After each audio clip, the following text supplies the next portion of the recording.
Saludamos con el doctor Alfonso Zambrano Pasquel. Doctor, buenos días. Gracias por aceptar conversar con Ecuador en directo. Bienvenido. Hola, ¿qué tal, don Jaime? Buenos días a usted, a Carlita y a sus amigos, con tertulio. Doctor, bienvenido. A ver, empecemos directo a la vena.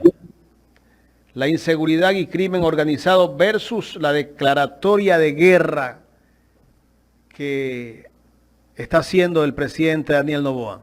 Doctor, ¿cómo analizar esta situación que está viviendo el Ecuador en este momento? Bueno, mire, primero, yo considero siempre que los comentarios, propuestas y además sugerencias que se deban hacer, cuando están enmarcadas en razones o vinculaciones políticas o ideológicas, pierden un aspecto muy importante que es la imparcialidad. Porque sobre esto, Jaime, hay que ser en el análisis muy serio. Aquí no se trata de decir la culpa la tiene Correa y los seguidores que sin duda tiene el expresidente Correa, la culpa la tiene Lenín Moreno, la culpa la tiene Guillermo Lazo, y luego nos falta quienes digan, el presidente Noboa es un Guillermo Lazo 2.0. Mire, la culpa de este desastre de inseguridad y de violencia, que no es una mentira, que es real, es responsabilidad del Estado ecuatoriano, no de un gobierno, es responsabilidad de todos los gobiernos. Y puedo decirle por qué. Miren, el crecimiento de la violencia ha sido exponencial. Llegamos, para mirar el último año, 46 muertes violentas por 100.000 habitantes, y al inicio de este año 50 muertes violentas frente al año anterior, que eran 20 muertes violentas. Y entonces, claro, algún partidario de Lazo puede decir, mire, había menos nivel de violencia. Es que la violencia obedece a un proceso. ¿Y por qué dije yo? Es responsabilidad del Estado ecuatoriano y de todos los. Porque, y hasta hoy, a pesar que en la ley de seguridad está previsto incluso la institución de la política criminal, no existe ni una política criminal carcelaria, ni inteligencia carcelaria, no. ¿Y por qué?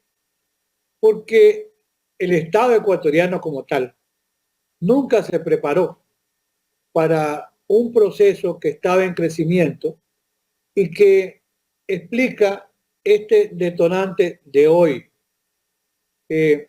Yo mencionaría y le diría, bueno, claro, alguien dice, mire, es que en la época del presidente Correa eran 5.8 muertes violentas por 100.000 habitantes. Sí, es cierto. Y alguien puede decir, no, es que le aumentó el nivel de la droga porque se fue la base aérea de Manta, la base norteamericana. Y alguien agrega y dice, pero es que Colombia tiene 7 bases norteamericanas. La base aérea de Manta era una central de inteligencia que funcionaba o estaba instalada en una base militar ecuatoriana en Manta. Y cumplía 2 funciones, el monitoreo en el tema de la droga. Durante 10 años estuvo prestando importante ayuda y probablemente, aunque no quieran reconocerlo oficialmente, tenía que ver con el desplazamiento de la guerrilla colombiana, que aunque se haya tratado de decir que no eran terroristas, eran terroristas. No eliminemos las etiquetas simplemente por cuestiones políticas o ideológicas. Como yo le diría, a ver, el tema de la cárcel, fue un gravísimo error haber construido las megacárceles. En la administración del presidente Correa, porque va contra los estándares de Naciones Unidas y la regla Mandela, que subieran 500 personas. Ahora hay la propuesta de 2 cárceles de 700 personas. Numéricamente no es malo, pero en las megacárceles, el gran problema es que las megacárceles tienen que ser llenadas. Y bueno, llegamos, ¿qué ha pasado en estos 30 años, por lo menos, del Estado ecuatoriano? Que desatendió a un sector. Es verdad que no todos los pobres se convierten en delincuentes, eso es cierto, Pero también es cierto que la pobreza es terreno fértil. ¿Para qué? Para que la delincuencia pueda aprender a estos jóvenes.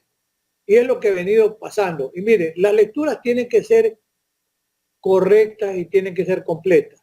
De pronto se saca una foto y se dice, el presidente Correa estaba en fotos con Norero y con Ronnie Aliaga, que eran los que lideraban los Nietas y los Latin King. Miren, ese proceso de pacificación con quienes están vinculados a bandas y pandillas juveniles que están relacionados con temas de actividad delictiva, es importante. El mejor ejemplo se lo doy, Nelson Curubelo en Ecuador. Ya está un poquito cargada de años Nelson Curubelo. ¿Cómo logró el proceso de pacificación de las bandas y pandillas en Guayaquil? Conversando, dándoles opciones de trabajo, devolviéndoles la autoestima. O sea, esa es una propuesta mundial frente al tema de las bandas y pandillas. Pero la realidad da sus saltos, sin duda. Nelson Curubelo hace poco estaba asesorando en el tema de la cárcel de Guayaquil y ella renunció porque dijo lo siguiente: yo no puedo seguir aquí cuando están mintiendo, diciendo que las drogas y las armas ingresan con drones o por la ría. No, la droga ingresa y las armas por la puerta principal, y la puerta principal está custodiada por la policía. Y Nelson Curubelo dijo, no va más. O sea, ¿qué le quiero decir con esto, Jaime? Que el Estado ecuatoriano jamás ha tenido un plan de política criminal creíble, porque ¿qué es la política criminal? Es la parte del Estado, ¿ya?, que se encarga de la criminología. ¿Para qué le sirve? Para hacer un diagnóstico. Lo que estamos haciendo y comentando, porque el tiempo no da para mucho, son los factores desencadenantes de este proceso de criminalización violento que tiene el Ecuador. Pero un factor muy importante, sin duda, ha sido el factor de la pobreza. ¿Sumado a qué? A que ha habido un incremento de la producción cocalera. Miren, pueden matar mañana a Fito y a Colompico y a los demás. En Colombia se liquidó físicamente a Pablo Escobar, a Rodríguez Gacha. Los Rodríguez Orejuela fueron regalados a Estados Unidos. El uno se murió de cáncer en una cárcel, el otro también. Los otros colombianos que tenían la calidad de líderes, Leder fue pues llevado a Estados Unidos, entró en negociación con el tema de Noriega, etcétera. Es decir, se liquidaron las cabezas, ¿verdad? Pero el crimen organizado no ha concluido ni ha cesado. De 5 o 6 carteles en Colombia, hoy hay 300 carteles hormiga. Y Ecuador tiene ese grave problema. Está en encrucijada porque Perú es el principal. El último año Perú aumentó el 100% su producción cocalera y Colombia el 25%. Y escuchaba a un ex embajador de Colombia decir que en el último año en Colombia ha aumentado o ha recrudecido el 75% de los secuestros. No obstante, en cifras, Colombia y México, donde están asentados los grandes carteles también, Colombia y México están en el rango de 22 muertes violentas por 100.000 habitantes. ¿Por qué? Porque el nivel de violencia de alguna manera está contenido. Y por eso se dice, cuando se contiene la violencia ya es bastante. Si se la rebaja es mejor.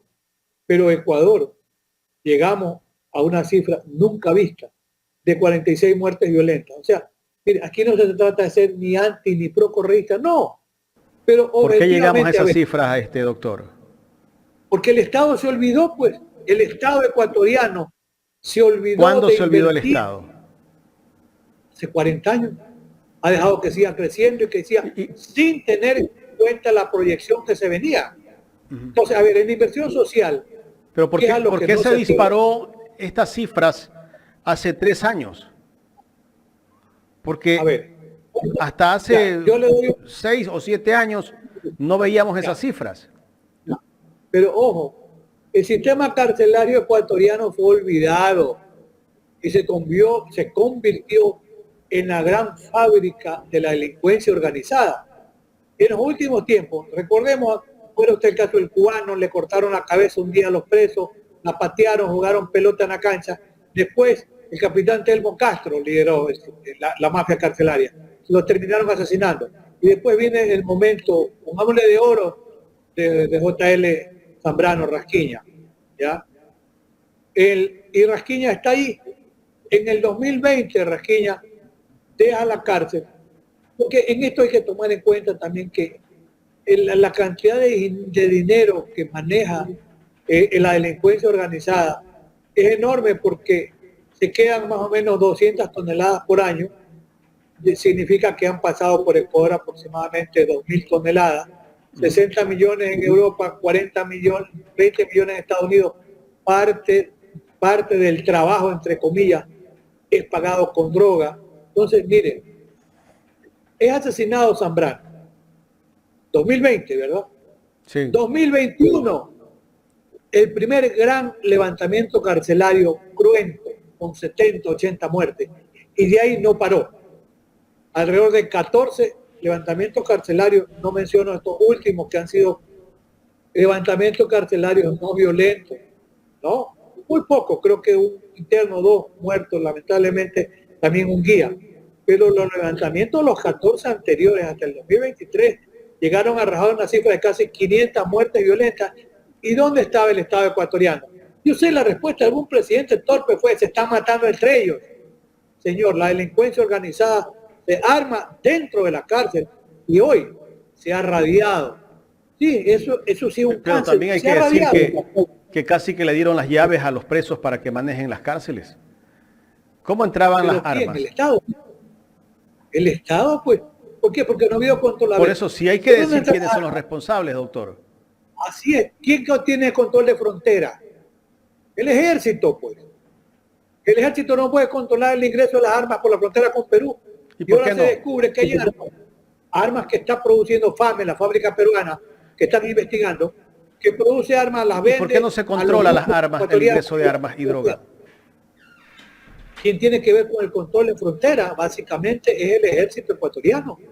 Y no ha hecho control. Es que tiene que ser las cosas dichas con claridad. Pero le estamos dando otras funciones al ejército, a las Fuerzas Armadas, en este momento. A ver, la gran reflexión es, en el estado actual de cosas, la policía no ha demostrado capacidad operativa, a pesar que tiene la policía el doble de efectivos que el ejército. El ejército llega aproximadamente a 40.000, la policía a 60.000. Pero entonces, hay un Estado, si no le gusta la expresión fallido, un Estado fracasado en el control de la seguridad. Cuando llega un momento límite, ¿qué hacer? Mire Jaime, en lo personal y en la casa, mi esposa, que es psicóloga, me dice: ¿sabe qué? Vámonos al país. Yo pude dar clases a Argentina o a Chile y lo pienso muy seriamente. Dice: ¿qué están esperando? Mis 2 hijos menores ya no quieren estar aquí y los mayores tampoco están aquí, ni mis nietos tampoco, ya nadie se quiere quedar. O sea, ¿qué hacemos? ¿Nos quedamos tranquilos? ¿Que se sigan dando balas o se interviene? Pero se interviene realmente. Por eso, frente al proceso de corrupción interno, que sí existe, es o no necesario, por la urgencia que vive el país, que se haya declarado mediante el segundo decreto, el 111, primero que hay temas allí que merecen cuestionarse, como esta raiza, como dicen en Venezuela, estas batidas donde cae Sansón y los que no son. Hay cuidado, allí también haya falsos positivos. Pero mire, ¿qué hacer ante una situación como esta? El país se ha ido, el control de la seguridad se ha ido de las manos. Entonces, ¿qué tiene que hacer usted? Utilizar herramientas legales. A ver, ha sido negativo que se identifiquen a 22 grupos, puede que haya más, pero cuidado, como ocurre, y hay que ser en esto también crítico para concluir. ¿Qué pasa si hay 1.700 presos? ¿Qué estas batidas que hace el propio ejército? ¿Qué ocurre si se dice que son 100 terroristas? ¿Y cómo los califica como terroristas? Ah, porque tienen un tatuaje. Yo tengo 3 tatuajes y no soy terrorista. Entonces, a ver, porque tiene un lobo, porque tiene una pantera. Entonces, cuidado, eso es falso positivo. Y porque en Ecuador hay que tener presente que la Constitución garantiza un derecho penal de acto.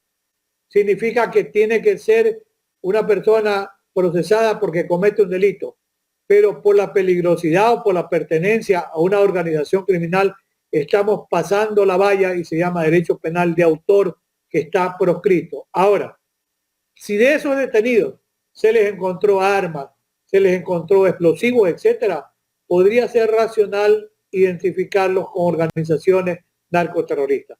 Por eso, mire, los operativos son importantes, sí, y sobre el caso de Canal 10, mire, hay quienes han dicho por qué la policía cuando entró no los abatió, no los mató.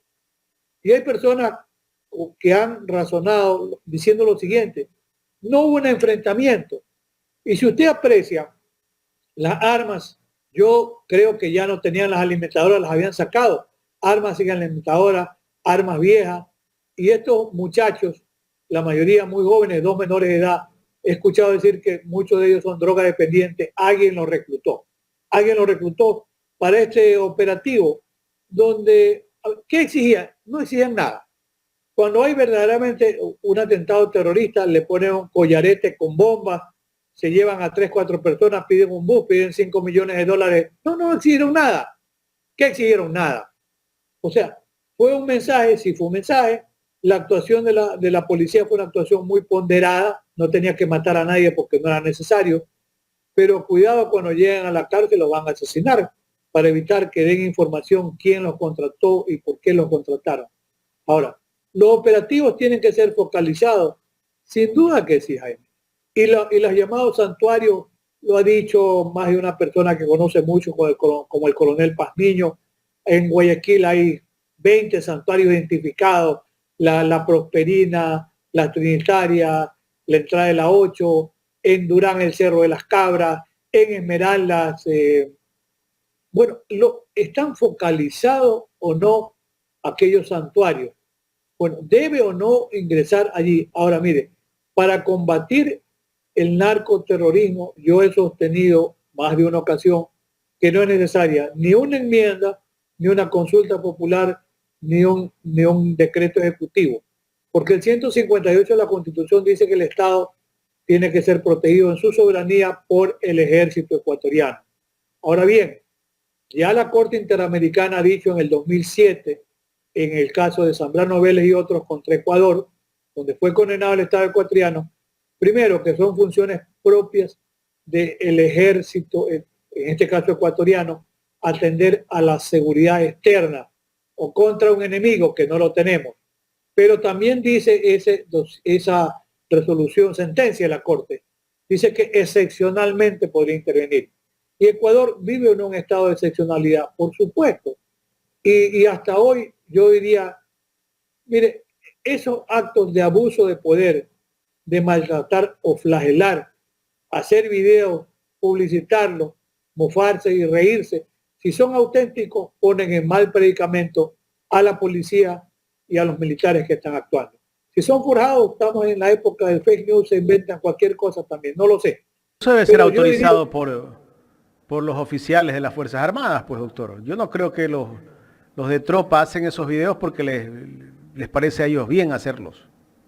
Y lo que estamos haciendo, si son reales, es un cuestionamiento al acto de abuso de poder, porque eso trae consecuencias.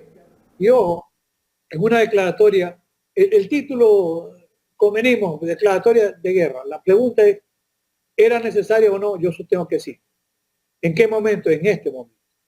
Ahora, ¿con qué herramientas enfrentar? Porque ese es otro tema. Porque mire, estamos pensando hablamos de guerra y hablamos de otras cosas, pues, ¿no? Yo escucho en los medios cuando dan las estadísticas de las personas que han sido detenidas y los que han sido abatidos, dicen, fueron abatidos 5 terroristas y 300 terroristas capturados. ¿Cómo determinar quiénes son terroristas ahí? ¿Quién lo determina, doctor? Mire, Jaime, por eso. Y habrá, y así debe ser, reclamos internacionales. Entonces, y cuando hay temas de abuso de poder, como el caso de Daniel Tibi, que no era muerte, era abuso de prisión preventiva por el tema de la droga, la Corte Interamericana dijo, están identificados los policías que intervinieron y ellos tienen que ser procesados, porque las graves violaciones a derechos humanos son imprescriptibles. Y ese es un mensaje para los elementos de la policía y del ejército. En los operativos van a ser identificados tarde o temprano, porque si no, van a tener que responder los jefes militares, pues, en el caso de abuso de poder. Y ahora, doctor, cualquier persona puede ser sospechosa para las Fuerzas Armadas y para la policía de terrorista. Usted puede ir en su vehículo, va con los vidrios oscuros, de repente algún policía, algún militar, ese carro sospechoso es ahí va un terrorista, cogen y le disparan. De acuerdo, Jaime. Por eso yo pienso que hasta hoy hay esos actos de abuso de poder que tienen que ser denunciados y tienen que ser condenados, como el maltrato que les infieren a algunos jóvenes. Hay que investigar si realmente los muertos o abatidos fueron podían ser considerados como terroristas. Y yo le dije a usted, ¿en razón de qué? ¿Qué estaban haciendo? ¿Qué se les encontró? Y miren, los falsos positivos se puede plantar hasta evidencia, marihuana, cocaína, un arma vieja, un nueva, etcétera. Pero hay que tener cuidado. Hasta hoy no ha habido para mí un desborde de la violencia por parte de las fuerzas que están interviniendo. Y algo interesante, se toman las cárceles en el país casi todas. Y ha habido, ¿qué tenía que hacer, Jaime? Mire, el sistema penitenciario ecuatoriano se ha ido depreciando en función de qué. Mire, tenía el sistema penitenciario ecuatoriano hace 6 o 7 años alrededor un presupuesto más o menos de cerca de 200 millones de dólares. Hoy debe estar en la tercera parte. Por eso no hay guías penitenciarios, no hay formación, y por eso le dije, Jaime, el Estado ecuatoriano es responsable de la debacle de este momento, porque no apreciaron la falta de conocimiento de asesores, el desconocimiento de lo que es una política criminal penitenciaria. Cuando se hacen preguntas, ¿y qué hacen los presos en la cárcel? Nada. ¿Tienen algún programa de rehabilitación? Ninguno. El 2022, febrero, apenas 2 años, estuvo aquí la Comisión Interamericana de Derechos Humanos. Dejó un informe en 102 páginas que le resbalan. No sé, lo utilizarán como papel higiénico. Porque le dijo, señores, la cárcel ecuatoriana está autogobernada. ¿Por quién? Por organizaciones dentro de la cárcel que extorsionan a los presos. Y el Estado ecuatoriano ha sido impasible. Hoy, 6 o 7 cárceles estaban tomadas. El ejército ha entrado y ha recuperado el control de las cárceles. Y luego, ¿quién se queda ejerciendo el control? ¿Van a ser militarizadas las cárceles? No sé, Jaime. Porque no hay guías penitenciarios, no tienen preparación. La policía, lamentablemente, no todos, pero mandos policiales han estado involucrados en actos de corrupción, como el mismo general Ramírez, coroneles, mayores, policías. Es decir, ya hay una pérdida de confianza o de credibilidad. El proceso de depuración, porque ese es un tema que tiene que ver con una propuesta de política criminal, tiene que ser intenso, sostenido, para tratar de eliminar malos elementos dentro de una institución. En Colombia son alrededor de 8.000 servidores policiales que han tenido que irse a sus casas por actos de corrupción comprobada. Y un general vinculado al tema de la droga, del control antidroga en Colombia, está procesado por corrupción, como pasó en México con el general Rebolledo, lo premiaba la DEA, hasta que un día los narcos se cansaron y dijeron, mira, aquí están las cuentas de Rebolledo en los paraísos fiscales, esto le dábamos. Rebolledo fue condenado a 20 años de cárcel. O sea, cuando hay decisión, sí se puede investigar. Entonces, la inquietud, Jaime, es con las herramientas que tiene el Estado ecuatoriano hoy, es muy difícil y complejo, y por eso entra entonces la gran discusión. Hay renuncia a la soberanía del Estado ecuatoriano por la presencia de posiblemente de servidores del ejército, en este caso argentino, norteamericano. Pero hay que revisar el acuerdo de cooperación que dejó firmado el presidente Lasso y que tiene que ser aprobado por la Asamblea, por la Corte Constitucional, porque no requiere aprobación de la Asamblea. A ver, en un estado como este, ¿qué había que hacer? Lo que se está haciendo. O no hacíamos nada. Y entonces tendremos 50, 52. Yo hice un comentario en mayo del año pasado. para una conferencia sobre temas carcelarios de hora y media. Yo dije, la proyección va a ser que vamos a terminar, puede ser con 28 muertes violentas. Me equivoqué, llegamos a 46. Es decir, el crecimiento es gigante. Y aquí no se trata de estar ni en contra de Lazo, ni de Moreno, ni de Correa, ni de Noboa. El problema es el Estado ecuatoriano. ¿Qué hacer? Y se quedan el aumento del IVA. El IVA no, los productos básicos de primera necesidad están exentos de IVA. Si alguien quiere comprar un carro, ya no paga el 11%, paga el 15%, y si va a comprar un carro tiene recursos. Y no soluciona el tema solamente el IVA. Focalizar los combustibles, sí. El diésel y el tema de la industria camaronera, que el último año entiendo que han ganado alrededor de $1.000 millones, impresionante, y tienen un diésel subsidiado. Entonces, tiene que focalizarse, por supuesto que sí. Y los bancos, unos dicen que ganaron alrededor de 1.000 millones el año anterior, otros dicen que 600, nada más. Bueno, ¿y por qué los bancos no pueden aportar con un 20% de las utilidades que tuvieron? Son más de 100 millones de dólares. Y el impuesto a los predios único y excepcional, o a quienes tengan activos que superen, por ejemplo, el $1.000.000, ¿por qué no? Está bien. O sea, sí hay medidas que deben tomarse, porque me decía un amigo argentino conversando anoche, una guerra cuesta, necesita dinero. Entonces, si no los tiene y hay acuerdo de cooperación, donde debe haber reglas claras, porque si es cooperación, ¿quién tiene hoy el control? A algunos no les gusta, pero hoy el ejército ecuatoriano es el que lidera el control de la seguridad y hoy se invierte el rol. La policía es un cuerpo auxiliar. Y si hay la presencia de personal del ejército argentino o norteamericano, como se ha incluso propuesto. Doctor, perdón que lo interrumpa. Justamente ahí la Constitución lo permite. Realmente sí se puede, porque mucho se especula sobre si realmente pueden venir fuerzas extranjeras a apoyar, a coayudar en este conflicto. Yo no he escuchado eso. Mire, el artículo 5 de la Constitución del año 2008 consideró que para defender la soberanía de Ecuador, porque Ecuador es un país de paz o es un país de guerra, se equivocaron, 2008, dice que se prohíben bases militares en Ecuador. Significa el asentamiento permanente de una base, cualquiera que sea el fin.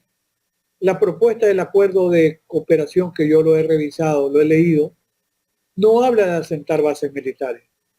Habla de la cooperación logística, de inteligencia, de armamento y eventualmente también la presencia de personal, que no es que va a tener el mando operativo lo va a tener el ejército. Y le doy un ejemplo. Desde el año 1978, antes del 78, las otras constituciones establecían que el Congreso Nacional, o vendría a ser la Asamblea, tendría que autorizar la presencia de tropas extranjeras en el Ecuador. Desde 1978 ya no es necesario que ni en la Corte Constitucional ni en la Asamblea autorice la presencia de fuerzas extranjeras que vendrían a cooperar bajo el control del ejército ecuatoriano, que lo va a liderar, y tiene que focalizarse sobre qué. Doctor, es importante dejarle eso claro a la ciudadanía. En el caso, en el supuesto que nosotros recibamos ayuda internacional, ¿no? A través de ejército internacional, no es que ellos vienen a liderar. No, en absoluto. No, vienen a cooperar. Vienen a cooperar. Doy un ejemplo, Carlita. Doctor. Aquí están operativos en Ecuador los 2 aviones Orión, con alta inteligencia. Un acuerdo firmado. Perdón, claro, que le interrumpa. Ya hay un acuerdo firmado de Guillermo Lazo, dejó firmado ese acuerdo. Claro, con el embajador Fitzpatrick. Existe el acuerdo. Todo lo que estamos viendo en este momento, esto es como casi que un plan que no viene de este gobierno, sino desde el anterior gobierno. Sí, se dice que este podría ser el inicio de un plan Ecuador, pero ojo, y mire, el plan Colombia duró 20 años. Y Colombia mire lo no que, las cosas que están dentro de ese plan la inmunidad que tendrán los militares de Estados Unidos acá en nuestro país. No se regirán a las leyes de nuestro país. E incluso los proveedores que son de Estados Unidos tampoco, que proveen armas. Jaime, eso no es nuevo. Estados Unidos aplaude. Estados Unidos no se somete, por ejemplo, a la Corte Interamericana de Derechos Humanos, a pesar que es un país de América. Porque dice, está bien la Corte para ustedes, no para nosotros. Otro ejemplo más, no es este. Se crea la Corte Penal Internacional. ¿Ya? Primero, en la Corte Penal Internacional Estados Unidos aplaude. Qué bueno que hay un Tribunal Penal Internacional, pero dice, nosotros no aceptamos la competencia de la Corte Penal Internacional, porque nosotros estamos obligados a juzgar a nuestros ciudadanos cuando cometan delitos en cualquier país del mundo. O sea, Estados Unidos jamás renuncia a la soberanía ni por cuestiones de justicia. No es un tema de ahora. Lo ha hecho frente a la Corte Penal Internacional y dijo, aplaudió a la Corte, pero Estados Unidos no entrega a ningún ciudadano, a ningún tribunal extranjero. Por eso la reserva de la inmunidad, que lo tenía también el convenio de la base de Manta. También alguna vez, yo hice un cuestionamiento, pero existía el convenio, porque un militar, al parecer borracho, norteamericano, arrolló a una persona. Y entonces, en principio se lo sometió a proceso aquí, pero con el convenio, Ecuador debió desistir de seguir el juzgamiento y lo entregó a las autoridades norteamericanas que continuaron su enjuiciamiento en Estados Unidos. Y como era un tema de tránsito, entiendo que llegaron a un acuerdo reparatorio. Jaime, eso no debe causarle extrañeza porque es una política del Estado norteamericano. Mantener siempre ese principio de la soberanía en cuanto a la inmunidad, doctor, frente a la justicia. Ajá. Dentro del acuerdo, ellos tienen la posibilidad del uso del espectro radioeléctrico sin tener que pagar nada al Estado ecuatoriano también para el uso de las comunicaciones de las Fuerzas Armadas norteamericanas.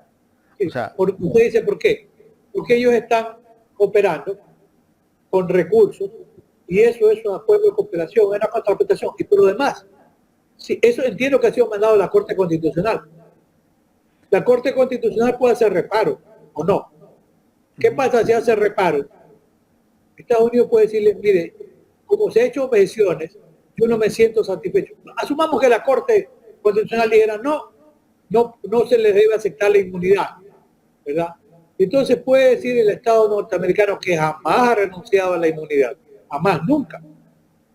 Puede decir, señores, nosotros lamentablemente no podemos continuar con este acuerdo de cooperación, porque es una política de Estado este tema. Y en el tema de no pagar por el espectro radioeléctrico, recuerde que Estados Unidos está haciendo una inversión en Ecuador con recursos, con personas, con logística, que el Estado ecuatoriano no las tiene. Hoy el Orión, para que no se diga que renuncia a la soberanía, hay policías ahí sentaditos viendo las pantallas del Orión con el personal técnico de Estados Unidos. Mire, si nosotros tuviéramos un nivel de inteligencia y de cuentas claras, donde no hubiese nivel de corrupción, yo planteo, no le hago preguntas porque usted lo sabe mejor, Jaime, ¿por qué las costas ecuatorianas no pueden ser monitoreadas por la Marina del Ecuador? ¿No tiene barcos o no lo quiere hacer? Mire, la Comunidad Europea, preocupada porque el 80% de la cocaína que llega a Europa viene de Ecuador. El embajador europeo dijo, mire, nosotros queremos ayudar, pues nos preocupa la cantidad de droga y queremos darle, no dinero, sino pertrechos, embarcaciones ligeras para que puedan patrullar los ríos y los mares. Hasta hoy, Jaime, ha pasado casi un año y ese acuerdo no se consolida. O sea, ¿qué es lo que falta? Lo que falta es la presencia de personas con suficiente conocimiento en materia de política criminal y en materia de seguridad del Estado y en materia de inteligencia militar.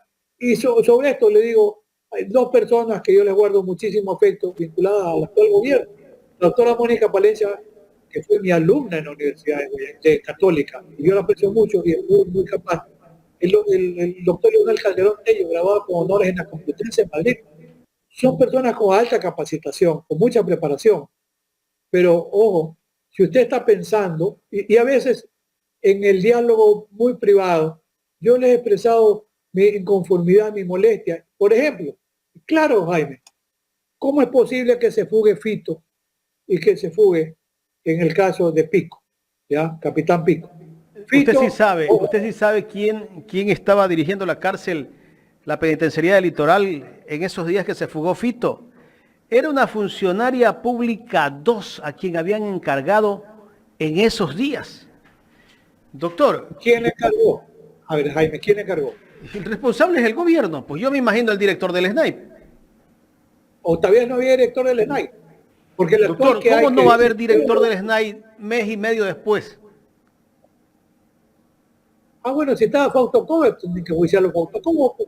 No sé si era él, porque el nuevo director es reciente que dice que no tiene herramientas jurídicas. No, Y es a la primera que detienen, 24 horas después, emite la fiscalía una boleta pide la prisión de esta funcionaria. Jaime, eso fue deliberado. Cuando volaron, Jaime, el techo de la roca. Yo sigo, no es que soy monotemático. Quien explotó el techo de la roca fue la propia policía. Diciendo, hemos encontrado un artefacto. ¿Quién puso el artefacto? No sé. ¿Cómo llegó ahí? No sé. No hay inhibidores de señal porque se dice que no se quiere afectar a la población si puede ser focalizado.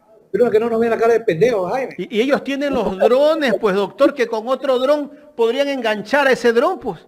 Sí, y explotar por último en el aire y se pierde un dron que vale $10,000. No. Le volaron la... Hasta yo me quedé pensando, dije, pero ¿cómo pudieron hacer un daño tan terrible al techo de la roca? Cuando eso lo podían haber hecho con un dron, engancharlo y llevárselo al otro lado. Y como usted dice, explotarlo en el aire. Mire, esa es responsabilidad del Estado, sin duda que sí, la fuga de Fito. ¿Por qué? Y además es que el proceso de corrupción con el dinero que maneja el crimen organizado es real. Ahí está la experiencia con el juez Curipayo, 60 de Corpus, el de Santo Domingo, que está preso. Y acá a Poma lo han premiado en Guayaquil, dejándolo en suspenso nada más. Doctor, tengo dos preguntas finales porque tengo entendido que usted tiene que ya mismo entrar a un Zoom. A ver. Pero podemos continuar un momento, no se preocupe, tengo otra computadora con el Zoom. Ya, a ver. Tengo la siguiente. ¿Es necesaria esta consulta que está planteando el presidente Daniel Noboa para que las Fuerzas Armadas ayuden en el tema del narcotráfico, en el tema de la guerra que le ha declarado a las bandas organizadas y todo lo que quiere hacer en el tema de seguridad? Porque yo veo que sin consulta lo está haciendo el presidente Daniel Noboa. Y la otra, doctor, se la dejo ahí planteada, con el tema de la policía que ha tomado la decisión de que todos los ciudadanos o los jóvenes que estén tatuados no ingresen a la Policía Nacional. ¿Qué criterio merece eso también? A ver, el primer tema está relacionado con la necesidad o no de una consulta popular. Las 11 primeras preguntas de la consulta popular no tenían sentido en su mayoría y podían ser discutibles o no en cuanto puede servir a la seguridad, nada, la presencia de casinos, pero bueno, estaba allí. Pero las demás estaban resueltas en su mayoría con reformas a los códigos y al Código Orgánico Integral Penal, ley de seguridad, etcétera, lo cual significa que no siempre los asesores son los asesores que debe tener un gobierno, en este caso en particular el gobierno del presidente Noboa. Porque esas preguntas servían para poco y nada. La segunda propuesta de pregunta me parece interesante, pero sobre la primera que usted refirió, el tema de la necesidad de autorizar el control militar, no es necesario por una razón. Primero, porque el 158 de la Constitución dice que es tarea del ejército ecuatoriano preservar la soberanía del Estado, que sin duda que está socavada por la presencia del crimen organizado, el narcoterrorismo. Y además había ya aprobado en segundo debate en diciembre la reforma 158 vía enmienda, y lo que se necesitaría es una consulta dentro de 45 días. En el tema de la ley de extinción de dominio, que además es una propuesta en la línea que una de las últimas propuestas acertadas que hizo el candidato Fernando Villavicencio, porque la ley que está aprobada sirve para nada, y hoy la ley de extinción de dominio en la línea de la reforma Es importante porque permitiría, sin que haya un proceso penal, y no es que afecte a las personas, sino a la propiedad, y lo que es ilícito muere ilícito, que sean incautados los bienes que tengan un origen ilícito sin necesidad de que haya un proceso penal. Eso es importante porque hay un modelo de la UNOC de Naciones Unidas sobre esa ley modelo para extinción de dominio que lo utiliza bien Colombia. Se confiscaron los bienes de Pablo Escobar, de los Rodríguez. En Argentina se la aplica bien en Perú, en México, se la aplica en Brasil, y gracias a eso OAS, Odebrecht y alguna con la otra constructora, Andrade Gutiérrez, han llegado a acuerdos de reparación de alrededor de $3.000 millones y ninguna quiebra. Esa es una propuesta muy interesante. Una propuesta importante allí. Mire, este tema de que se privilegie a las fuerzas militares o policiales de manera que no sean sometidas a prisión preventiva, ese es un tema que ya consta desde el año 2022 en algunas de las leyes que ya se aprobaron en Ecuador. El tema de que el presidente pueda indultar directamente a quienes estén involucrados en actos como consecuencia del ejercicio de la fuerza pública. Recuerden ustedes que hoy el decreto, el 111, habla por la declaratoria de un conflicto armado, no internacional, la consideración de grupos no estatales beligerantes, habla también del uso de la fuerza letal. Entonces, la consulta propende que se diga que el presidente puede indultar a quien esté procesado por algún acto en el cumplimiento del deber. Puede que esa pregunta tenga aceptación popular, pero recordemos que el sistema interamericano ha sido implacable contra el Ecuador en actos de abuso de derechos humanos y de garantías ciudadanas. Así que un indulto presidencial puede ser un saludo a bandera si hay un acto de abuso de poder. ¿Hay algún otro tema interesante? La consulta, si sería o no conveniente que se pueda calificar por parte del propio, en este caso, presidente, como urgente, no solo las leyes económicas. Eso es interesante porque eso existe en Uruguay, en Paraguay, en Colombia, en Brasil, en Argentina, de manera que de esa suerte no se quedan los proyectos rezagados a la cola y podría ser calificado un proyecto como urgente y ser atendido prioritariamente. Esa me parece una propuesta interesante y por allí debe haber alguna más, pero es mejor esta segunda propuesta de consulta, mejor que la anterior, sin duda que sí. Y en el otro tema, este tema de la discriminación por tatuajes o no, esa es una política que ha sido tomada del discurso de Bukele, aunque hay que admitir que hasta hace 3 años la tasa de muertes violentas en El Salvador era de 102 por 100.000 habitantes, y en el último año ha cerrado con 2.4, 2.3, tan bajo como es Canadá. O sea, se convirtió El Salvador posiblemente en el país con menos muertes violentas en toda América. Pero tiene un costo, sin duda. Hay violaciones de manos también. Y este tema del tatuaje es discriminatorio. La Constitución garantiza el principio de la igualdad ante la ley y podría plantearse una acción constitucional, porque sin duda es discriminatorio. El ejército norteamericano entran tatuados hasta los talones, y alguna vez se decía que no debía haber homosexuales, pero eso ya fue en Estados Unidos, fue revocado o reconsiderado. Así que eso sí es un retroceso en materia de derechos humanos y de garantía ciudadana, que puede ser reveído. El hecho de ser tatuado no lo convierte en criminal. Muchas personas se tatúan por afecto, por desafecto.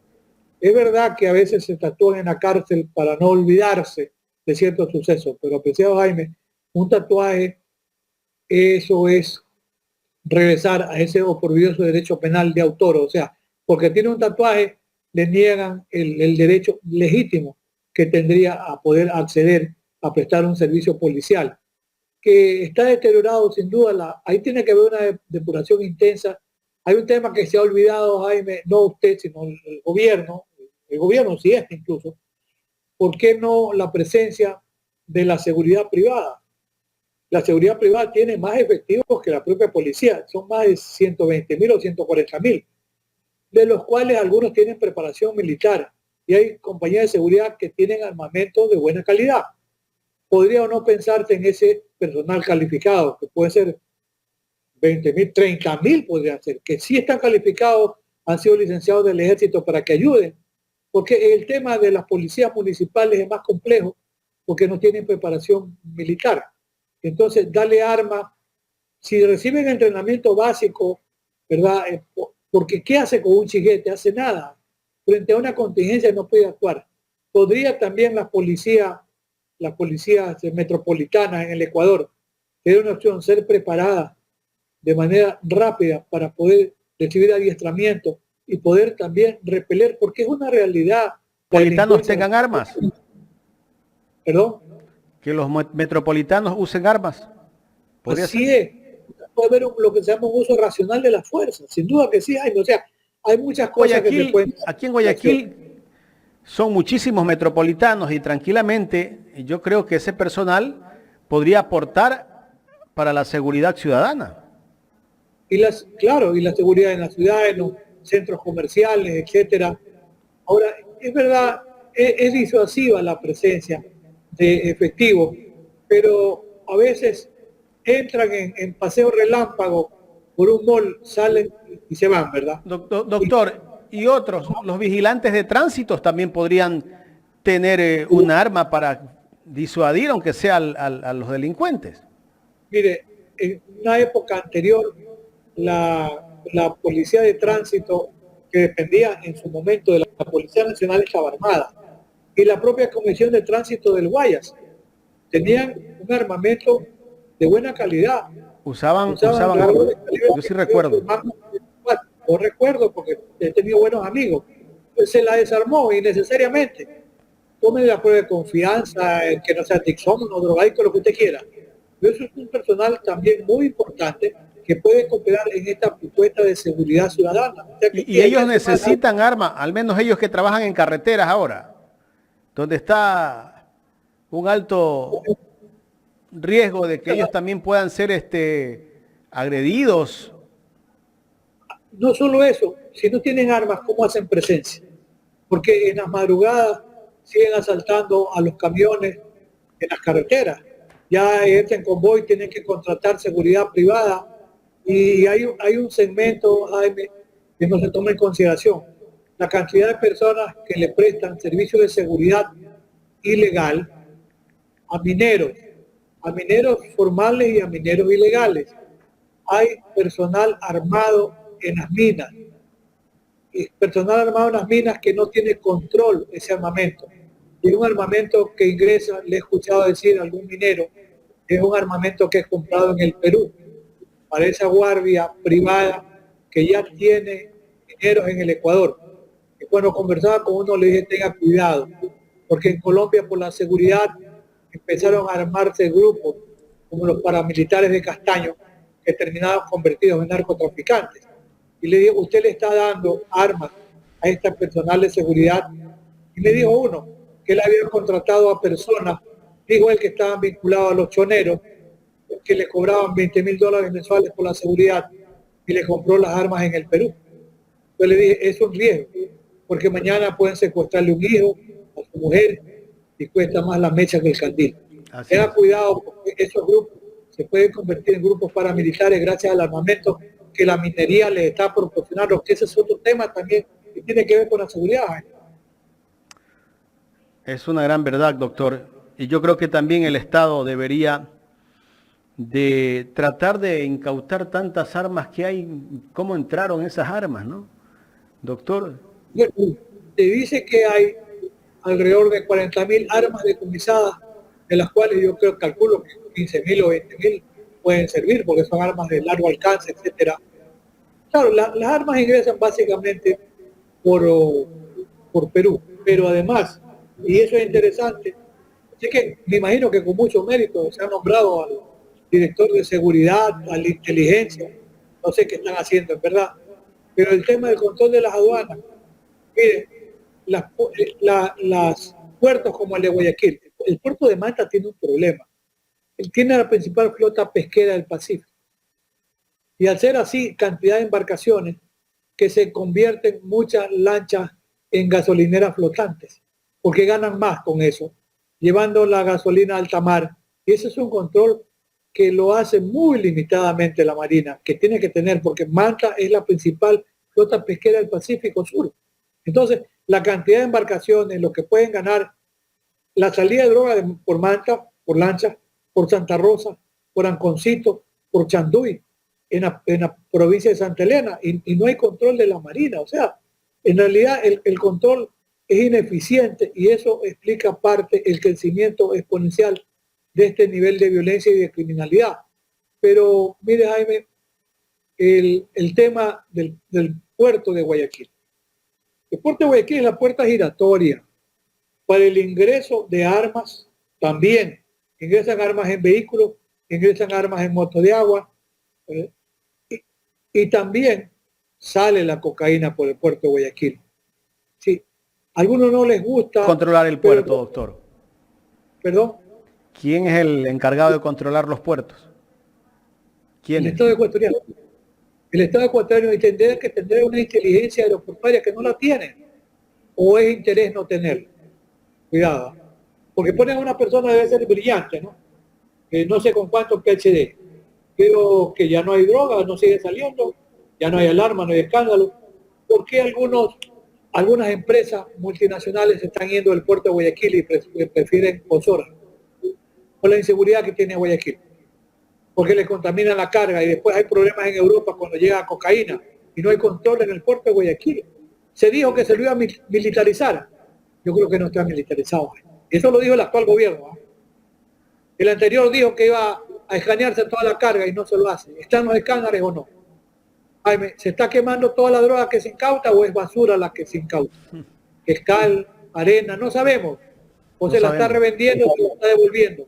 Es que controles. Muchos dicen que esa droga la devuelven a los dueños. Puede ser, pero se la devuelven no gratis. Y queda una cantidad de droga enorme para el consumo interno. A mí me parece interesante en el tema de la discusión sobre las tablas de consumo. Y me parece que lo más importante del decreto fue que le dijo al gran problema y responsabilidad para el ministro de Salud, que entiendo que es un ciudadano muy eficiente como médico, pero le digo que se encargue de mirar el problema de la drogadicción como un problema de salud pública. Qué tremendo encargo. Porque a ese joven que no tiene trabajo, y reitero, no es que todos se vuelven delincuentes, pero es proclive, no tiene trabajo, no tiene educación, que además encuentra un mecanismo para supervivir que es la venta de la droga, y es droga dependiente.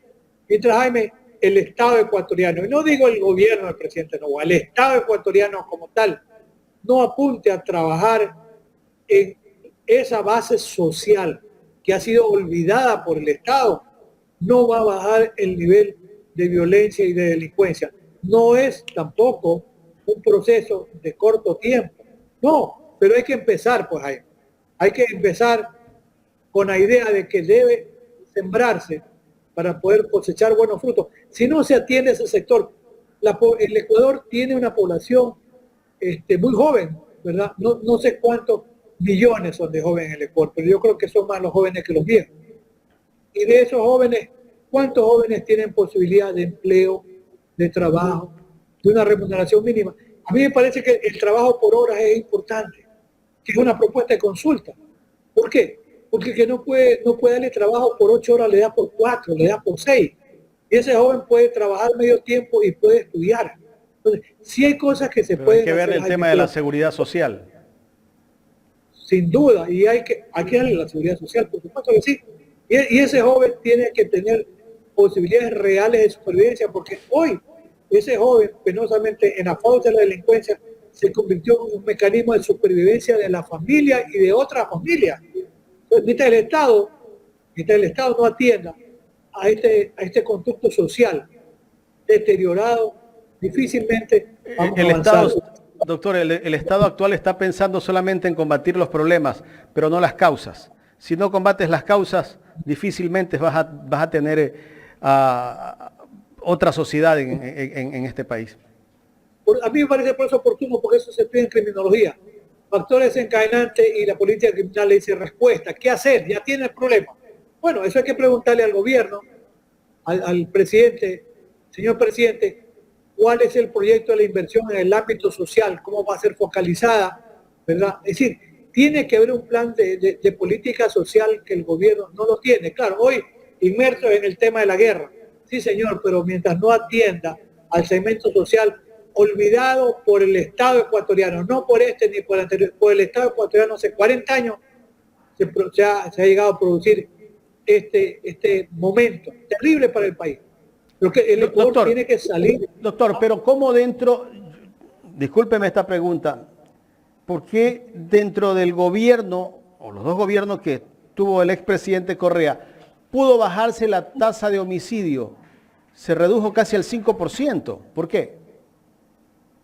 Yo le doy algunas razones. La primera, el Ecuador tenía un ingreso petrolero muy importante. Es la época del ingreso petrolero más alto. Entonces, asumo que hubo una mejor distribución de la riqueza. Asumo, no me compro. Se trabajó en el área social, sí. Yo pienso, se hizo en el proceso educativo una gran inversión. No todo es perfecto. Yo creo que algunas unidades educativas estaban situadas en sitios que no tenían que estar, pero se atendió. Mire, cuando vengo hacia la casa desde el centro, es impresionante pasar por el Colegio Vicente Rocafuerte, ¿verdad? En eso, sí, es verdad, el presidente Correa atendió ese sector. Era maloliente antes y hoy tiene hasta un pequeño estadio con iluminación nocturna. Es decir, sí se fortaleció a la educación en el país. Y asumo que se fortaleció también el trabajo, porque hubo ingresos petroleros muy importantes. Y yo sigo sosteniendo que la infraestructura hospitalaria que dejó el gobierno del presidente Correa es excelente. Aquí nomás en Oseibo, no son torres que no tienen ocupación, están ocupadas. La inversión hospitalaria fue importante, probablemente faltó, y luego ya no hubo continuidad, porque lamentablemente pues los gobiernos entraron en otro, ahí los gobiernos, sí, no el Estado entró en otro proceso. Pero no había el nivel de violencia, Jaime. Probablemente la única explicación valedera en el ámbito criminológico es que el Estado ecuatoriano tenía un mejor estándar de vida, con toda seguridad. Es que no hay otra explicación posible. Y no se trata de ser ni anti ni puro correísta. Claro, los hechos lo demuestran, ¿no? Y ahí están las obras. La atención Sin mismo duda. a los centros de rehabilitación social fue distinto porque había un Ministerio de Justicia que se preocupaba porque funcionen mejor. Y sobre eso, Jaime, Ecuador es el único país de América que no tiene un Ministerio de Justicia. Es terrible. Por eso se ha ido recortando el presupuesto carcelario de 180 millones aproximadamente en la administración del presidente Correa, hasta hoy llegar me parece que a 60 millones. Y en la cárcel, ¿qué hacen los internos? Nada. Yo he diseñado, y eso sí a veces... De 180, ¿a cuánto dice, doctor? 60 millones. Es un O sea, se redujo el 60, 70%. No es por toda la cárcel, que se maten entre ellos. Ahí están las consecuencias. Por eso la cárcel se fortaleció, creció la delincuencia organizada dentro de la cárcel. Pero usted sí se acuerda que en el gobierno, cuando entró Moreno, dijo que no era necesario el Ministerio de Justicia y lo eliminó, pues. O sea, de un plumazo lo eliminó. Es que a veces se quiere destruir lo bueno que hay y sin medir las consecuencias de lo que hoy está pasando. Porque mire, en las cárceles, y le digo así en suerte de tip, Jaime, la cárcel de Guayaquil tiene una gran extensión de terreno y las cárceles grandes son contraindicadas, pero existen ya. A ver, ¿por qué no pueden funcionar en los centros carcelarios panaderías? ¿Cuánto cuesta instalar panaderías para que puedan producir pan? Una parte lo consumen, otra parte lo venden. ¿Cuánto costaría instalar en los centros carcelarios granjas avícolas para que una parte sirva para el consumo interno y otra parte se venda? O pequeños huertos, sembrar arroz. La penitenciaría de Guayaquil tiene la cercanía con el río, se puede traer agua. Es decir, crear pequeños talleres artesanales para fabricación de muebles. El ejército y la policía podrían allí maquilar sus uniformes. El Ministerio de Educación podría hacer allí cuadernos, lápices, pupitres. El Ministerio de Salud tendría que hacer un levantamiento de la condición de salud en que están los internos con brigadas. Me va a decir que no hay recursos. Yo le digo, no va a gastar más el Estado ecuatoriano. Así como hoy los médicos tienen que hacer una conclusión rural, parte de la conclusión va a ser en los centros carcelarios. Médicos que van a graduarse, psicólogos que se van a graduarse, trabajadores sociales que se van a graduarse, laboratoristas, porque hoy usted puede ir con un laboratorio portátil. Usted tiene que hacer un levantamiento entre la cárcel para ver la cantidad de enfermos con tuberculosis, con SIDA, etcétera. Es decir, y eso tendría que ser a cargo del Ministerio de Salud. ¿Qué significa eso, Jaime? Eso significa atender un plan de política criminal en el que deben estar coludidos todos los ministerios y todo el Estado ecuatoriano. Pero si usted me pregunta si eso está escrito desde el año 2022, en una de mis últimas publicaciones, política criminal, está diseñado todo lo que le he comentado en este momento. Y el hacinamiento carcelario en Ecuador hoy no es tan duro como era hasta hace 3 o 4 años. La cárcel llegó a tener alrededor de 42.000 presos. Se decía que era alrededor del 30% de hacinamiento carcelario. Hoy la cárcel ecuatoriana llega a 31.000 presos. El hacinamiento carcelario está estimado en el 10%, o sea, aproximadamente 3.000 presos. El presidente Noboa se equivocó, probablemente no había la asesoría adecuada. Creyó que podía tomar en buses o busetas y mandar 1.500 presos colombianos a Colombia. Y Colombia le dijo que no, porque hay un convenio de repatriación que tiene que ser resuelto caso a caso. Y que en el último año de 10 convenios de repatriación, 7 fueron aprobados. En un año. O sea, 1.500 no van a salir de la noche a la mañana. Y lo que dijo el ministro de Justicia de Colombia, un notable académico jurista, dijo, si el Estado ecuatoriano no puede mantener a los presos colombianos en sus cárceles, que los lleve a la frontera y los ponga libres. Y termine el problema de 1.500 presos colombianos. Pero esa es decisión del Estado ecuatoriano. Sáquenlos y libérenlos, indúltenlos, lo que usted quiere y póngalos libres. Pero nosotros no tenemos capacidad. Además, Colombia tiene sobrepoblada la cárcel colombiana con el 25% y no tienen dónde poner más gente. Entonces, allí no estaba el tema, pero yo le digo, a ver, es un plan de política criminal racional. Puede haber un indulto humanitario para quienes, para 5.000 personas por lo menos que tienen condenas que no pasan de 5 años y son delincuentes primarios. Hay 4.000 presos por alimentos en el Ecuador, se ha criminalizado la pobreza. Póngalos libres, son 9.000 presos, pero consiga que la empresa privada haya la opción de darle trabajo, aunque sea a medio tiempo, ¿verdad? A cambio de incentivos tributarios.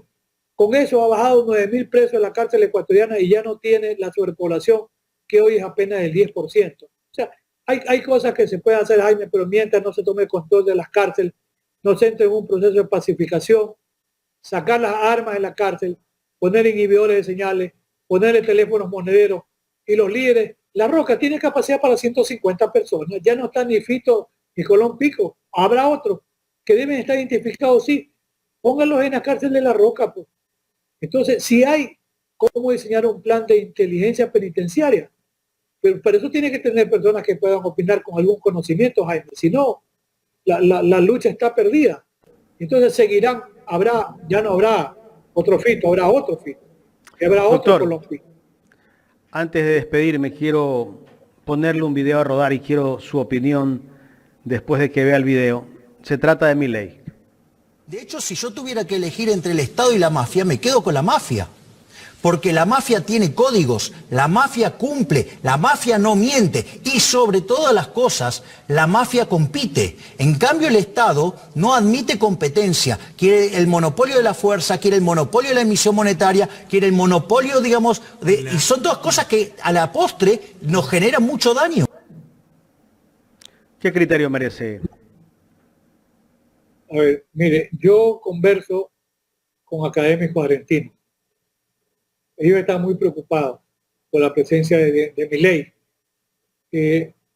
Mire, el argentino, lo que dijo Milei es terriblemente grave. No se puede el Estado someter al imperio de la mafia, no. Pero es el temperamento de Milei. Pero incluso me preguntaba un argentino, ¿no crees? Y es un académico, ¿No crees que parte del problema del incremento de la violencia en Ecuador es por la dolarización? Porque es un país que tiene una moneda fuerte. Le digo, no lo he pensado. Mira, dice, en Argentina el nivel de empobrecimiento en Argentina es del 40%. Yo no me imaginaba que era tanto. Y con mi ley podemos llegar al 70% en menos de un año. Argentina va a ser más desastre del que ya es ahora. Es un académico, es un magistrado. Y él nunca lo opina en público. Conversamos en privado. Pero me dijo, mi ley fue un error. Pero también yo diría que el sector político también argentino había estado comprometido, lamentablemente algunos, no todos, con actos de corrupción. Y lo miraron como una válvula de escape. Ojalá que sea para bien, pero Milei tiene actitudes como esa, que lo vuelven muy conflictivo. Y muchos académicos argentinos no creen en Milei y piensan que va a ser un desastre la situación económica para Argentina. Eso nada más ahí. Lo escuchaba que quiere hasta privatizar las calles, que alguien en un sector construye una calle y que sea el dueño de la calle. Imagínese usted a dónde quiere llegar. Bueno, veamos en un año qué pasa con Argentina. Ay, sin duda que sí. Doctor, muchísimas gracias. A usted, un fuerte abrazo y ojalá que sea un buen año 2024. Esperemos. Ojalá que vayamos, esperemos que seamos positivos. Sin duda que sí. Nuevamente, muchísimas gracias por esta agradable conversación. El doctor Alfonso Zambrano Pasquel, profesor de Política Criminal, conversando con Ecuador en Directo en esta mañana.